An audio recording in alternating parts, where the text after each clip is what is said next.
ไหนก็เตะเลยบ่วันนี้เปลี่ยนกันเตะอยู่ไหนเนาะ แม่นเปลี่ยนกันเตะจนเบิดทุกคนจนเบิดทุกคนหมอแม่นตะวันนั่นน่ะผู้ใดได้ผู้ใดก็แม่นผู้นั้นได้สุดท้ายเนาะหลายผู้ใดได้หลายก็ผู้นั้นชนะมัน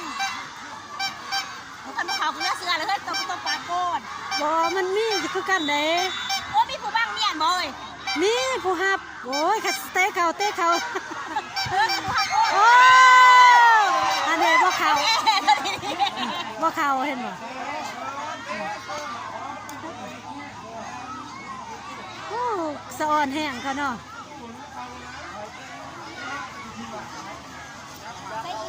ไปเลยไปแดง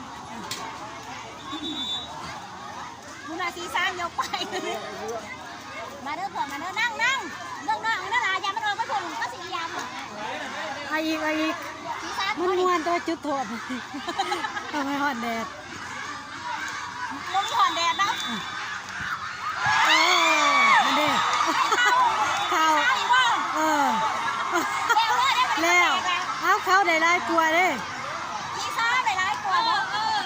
บ่ได้โอ้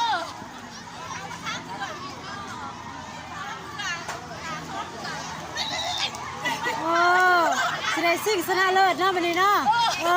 ชนะเลิศอยู่วันนี้ทานแล้วแมนให้เราบ่ได้มันแค่นี้เราได้เลยเราทานแล้วทุกคน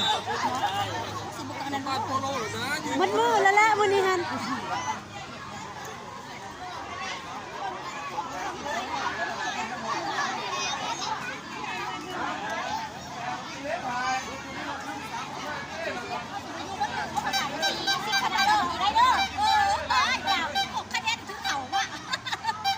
ผู้คอยจะว่าเขาว่าเร็วส่งเศร้าแต่ต้องให้ถือ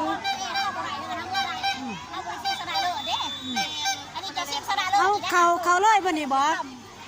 เขาเลยบ่พงเฮียนใหม่บ่สีเสือเขางามเลย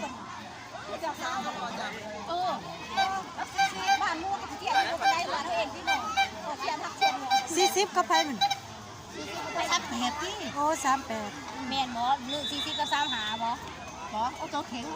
มันได้เฮาก็ได้ตาได้ถูกอะไรเนาะเต้นตา35กับ40ปรียังรัก28กับไผ38อันนี้ลงอันนี้แรก40อันนี้ก็กับไผเจ้าค่ะผู้คอยกับ33โอ้38ได้ไผพันที่ถูก38ติแม่เต้กับ38กับ40บ่38กับ40โอ้ยัง35กับไผบัดช่วง35กับ38จ้ะส่งอยู่หรอกโอ้เฮียเจ้าเต้กับพวกเฮียได้สั่น33เพิ่นได้อีก3ตัวนี้เด้อเพิ่น3ตัว0บ่แอลเฮ็ดสิได้ใช้แอลใช่จังได๋เราสมองให้ประเทศจะได้สั่น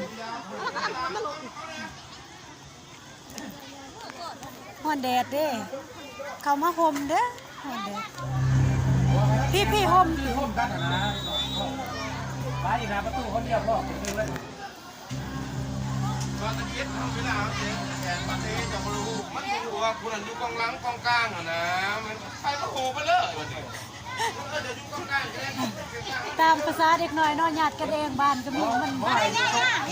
อยู่ห้องนี่เด้อเขามาห่มแล้วไอ้เด็กก่อนก็เด็กหลังหรือเอาเพิ่นแล้วเลยเด้มันใช่ล่ะ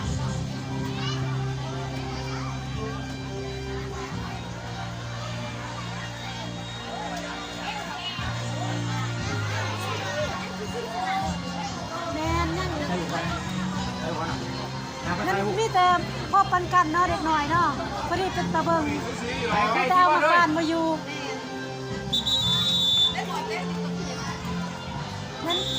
มันมัวน่ะนะแต่ทีมกันเองกันญาติบ้านเอง